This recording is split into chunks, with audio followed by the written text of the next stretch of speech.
Hi, this is DL Young. The story you're about to hear is an exclusive for my reader list subscribers. I just wanted to say thanks so much for subscribing, and you can look forward to a lot more free content coming soon.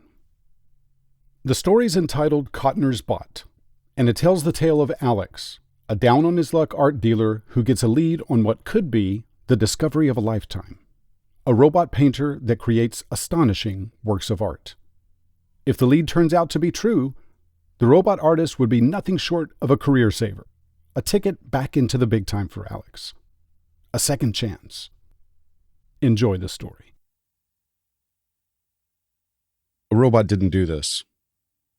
I said it with flat certainty, but I knew it was the last thing the boss wanted to hear. I flipped through the last couple pics of oil paintings on Nathan's slate. But whoever did, I continued, has a pretty decent technique and obviously understands the trends of the last couple decades. We sat in the gallery's cramped office. It was actually my office, but whenever the owner stopped by, it became his, as his feet on the desk made clear. "Nathan," I said, "you could have just sent me these. Hate for you to waste a trip over here." I looked up from the slate and realized he hadn't heard a word I'd said. He was looking past me, through the glass door and into the gallery's showcase area. I'd seen that lusty stare 100 times, and I didn't have to turn and look to know there was an attractive female wandering through the gallery. Some billionaires buy a stretch of beach in Thailand to get women. Some buy Hong Kong movie houses. Nathan Pendergast, hotshot Wall Street investor, bought a Soho gallery. He once told me he had a thing for artsy pussy. "Nathan, did you understand what I said?" He turned his attention back to me. "So they're good, right? I want to show them right away." "We can't." "What? Why not? They look pretty damn good to me." His face reddened. I called it stage 1 anger. Flushed cheeks, tight lips, harsh eyes. At this point, I knew I had to be careful. Stage 2 was explosive. Screams, threats, fist pounding the desk. "It's not that they're bad," I said. "They're actually pretty good. But there's no way a robot did this, trust me." Nathan nodded, seeming to understand how confident I was with the appraisal. I sighed, relieved to avoid a stage 2 escalation. "All right, Alex," he said. "I suppose you're the expert, but I still want you to check it out in person. You never know when a good play might present itself." His eyes again wandered past me.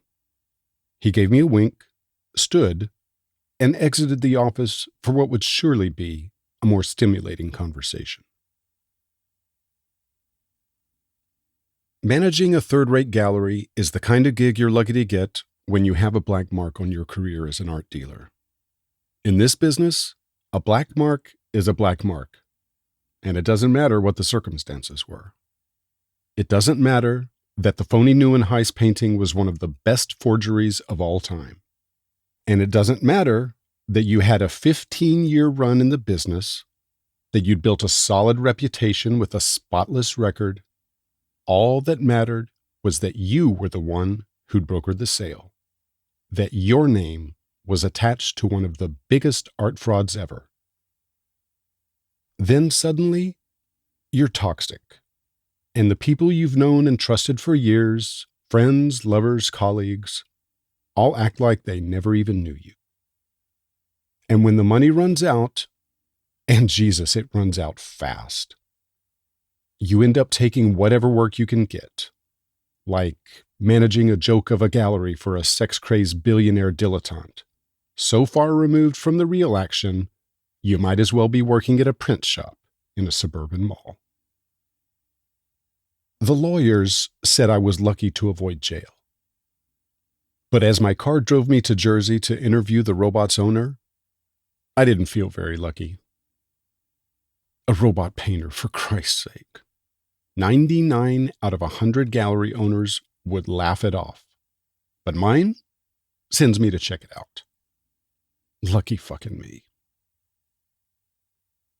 The problem isn't replicating the logical functions of the human brain, like pattern recognition, basic problem solving, and so on. We cracked that nut years ago. It's the creative process that none of the so-called experts have ever been able to reproduce. Until now, that is. I sat on the sofa of Dr. Marcus Cotner's modest, passaic home, trying not to yawn as the self-described genius explained his inspired breakthroughs. Cotner was in his late 70s, but still spry and fiery-eyed, and he seemed to have some major bone to pick with the AI establishment, whoever they were. I'd read his bio on the drive out. Before he retired, Cotner was one of the top researchers in artificial intelligence, a celebrity scientist of sorts. Can I show you some of the other paintings, the earlier works? Perhaps you'd like to see the sketches? They're quite good. The doctor was too eager, too insistent. The old man had a lot to learn about the confidence game. I decided to cut the meeting short. I hated coming to Jersey. Dr. Cotner, I said, cutting him off. I'm going to be honest with you. Robot painters are a fairly common scam in the art world. Cotner's eyes widened. He seemed genuinely surprised. Oh, is that so? I had no idea. He glanced over at the trash can-sized bot sitting in the corner of the room, its articulated digits stained with paint. I coughed to cover up a laugh. He actually wanted me to believe this jerry-rigged domestic was the artist. Unbelievable. I said, every couple of years, some software engineer comes up with a program he thinks will fool the experts. But it's not that hard to spot a fraud. There's a simple test we can do. Test? What test? Nathan asked. I sat in my car outside Cotner's house, talking with Nathan, his head superimposed on the bottom corner of my windshield. Works like this, I said. You take a photograph and have the robot make it into a sketch, painting, sculpture, whatever. The result always betrays the coder's programming. The smarter nerds try to cover their tracks by combining styles, Picasso perspective blended with Liechtenstein textures and Pollock brushstrokes, that kind of thing. Understand? Not really. Bottom line, a trained eye can spot it in about 5 seconds. And you think this one's a scam? I think this Cotner wants to send a big fuck you to his old colleagues. Show him he's smarter than they are, that he was right all along, that kind of thing. Don't get your hopes up, Nathan. After a few moments, Nathan said, all right, whatever.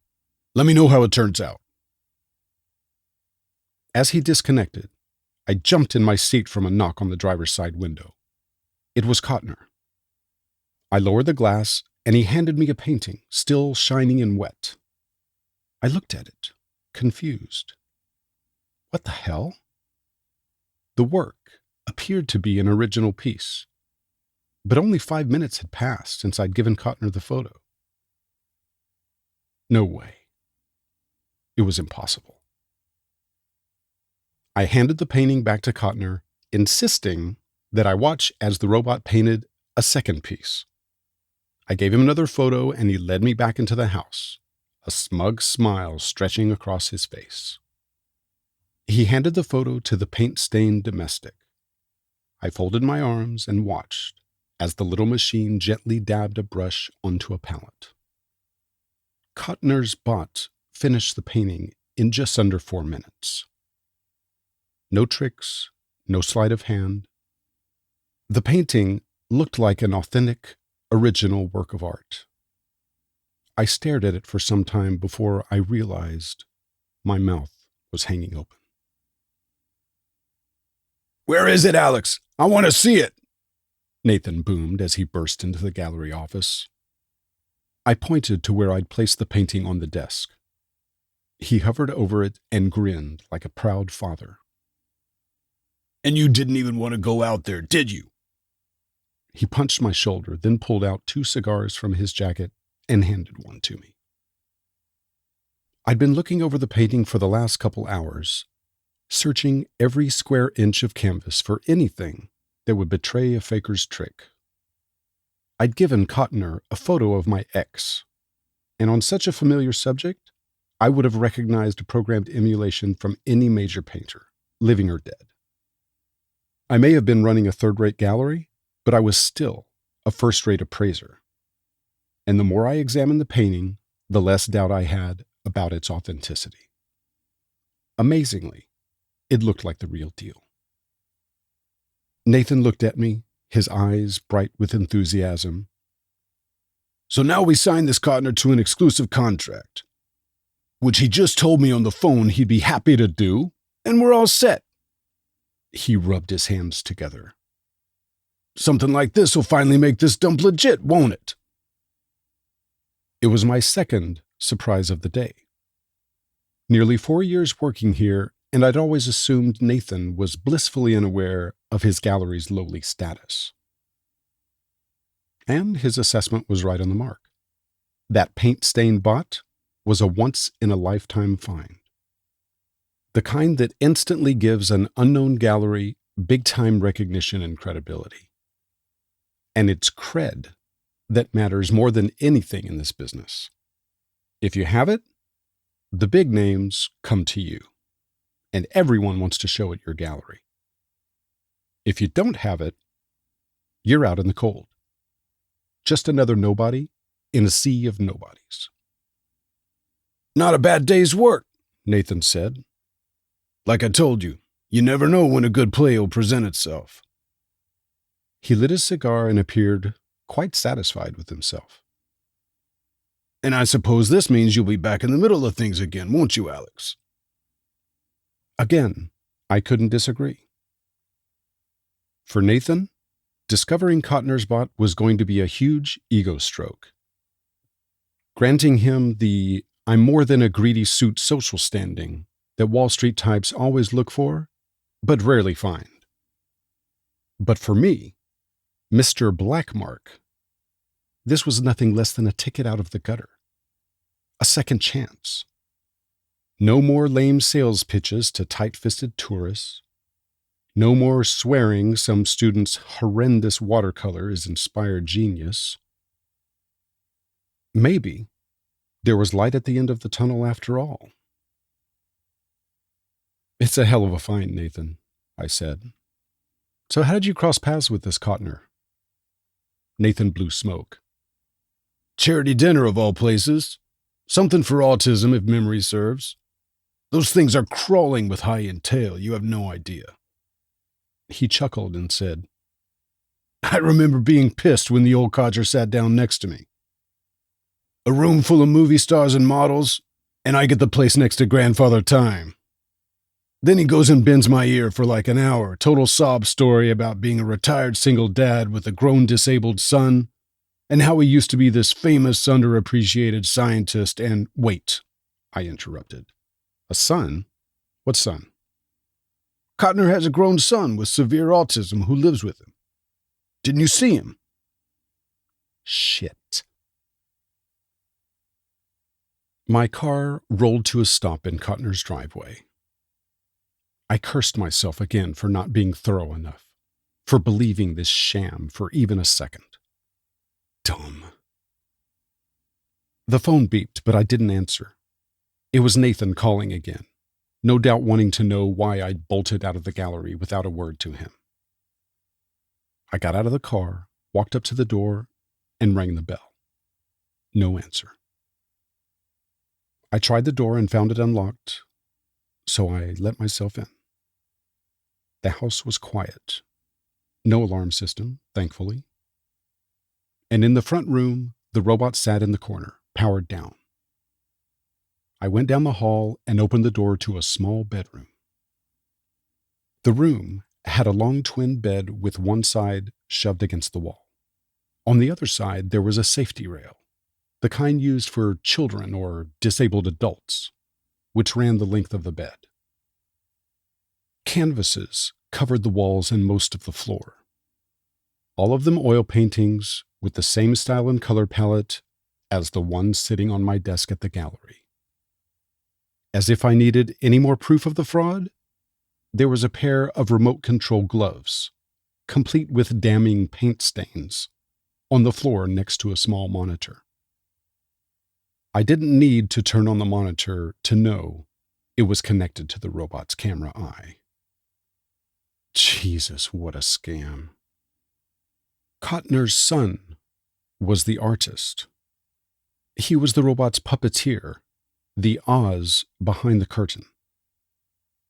The light at the end of the tunnel suddenly blinked out. His son? Alex, are you sure?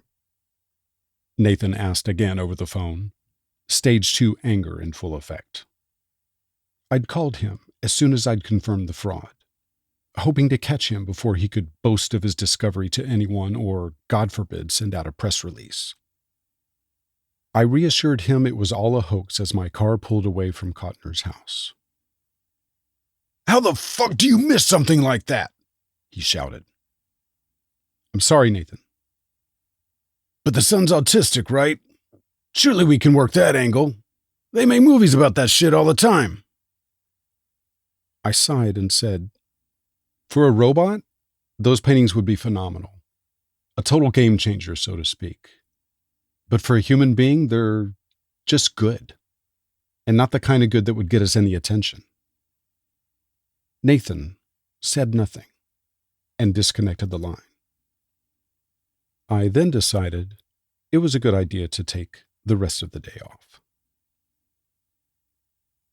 The next morning, I arrived at work later than usual, hoping to avoid an early visit from Nathan, who was probably still fuming.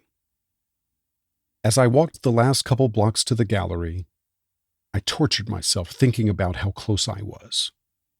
Or at least, how close I thought I was to a second chance. Christ, I could see it right in front of me. Almost touch it. Back in the game. Back in the middle of the vortex. That insane, ridiculous, unimaginably exciting vortex at the high end of the art world. Private jets shuttling you to Dubai for an appraisal. $100,000 commissions for doing nothing more than making an introduction. The unbelievable food. The women. The lifestyle. I'd been out of the big time for years now, and I'd hated every mundane, penny-pinching minute of it. All I could do now was to keep looking for that needle in a haystack, for that winning lottery ticket of a painter that could get me out of purgatory. The odds were against it, of course, but it's not like I had other options. I entered the gallery. There were canvases scattered everywhere, and a 40-ish man sitting on the floor busily painting. He didn't look up or acknowledge my presence in any way. I knew in an instant it was Cotner's son. The resemblance to his father and the paintings on the floor leaving no doubt. Through the glass door, I saw Cotner and Nathan in my office. Both men smiled, and they seemed to be having a pleasant conversation. What? Alex! Nathan shouted, opening the door and motioning me in. About time you got here. I've got great news. Nathan beamed, but Cotner's smile disappeared when he recognized me. He shifted his gaze to the floor, avoiding my eyes like a child who'd been caught cheating on a test. Dr. Cotner just signed with us. We're looking forward to a long, successful relationship. It didn't make sense. But Nathan, I told you yesterday, his son is the one... The advances in artificial cognition, Nathan interrupted, that Dr. Cotner has pioneered are truly astounding. Artificial cognition is the term, isn't it, Dr. Cotner? Yes, that's correct, Cotner said, still looking downward. Nathan, I said, shaking my head in disbelief. Are you actually considering passing off these works as... Listen to me, Alex. Nathan inhaled deeply and fixed his eyes on me. "Shut up and listen very carefully," he seemed to say without uttering a word. Nathan said, "I want you to think about what these paintings, the robots' paintings, could mean for the people in this room.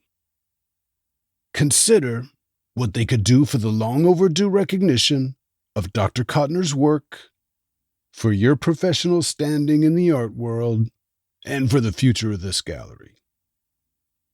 He smiled faintly. "Not to mention the financial windfall.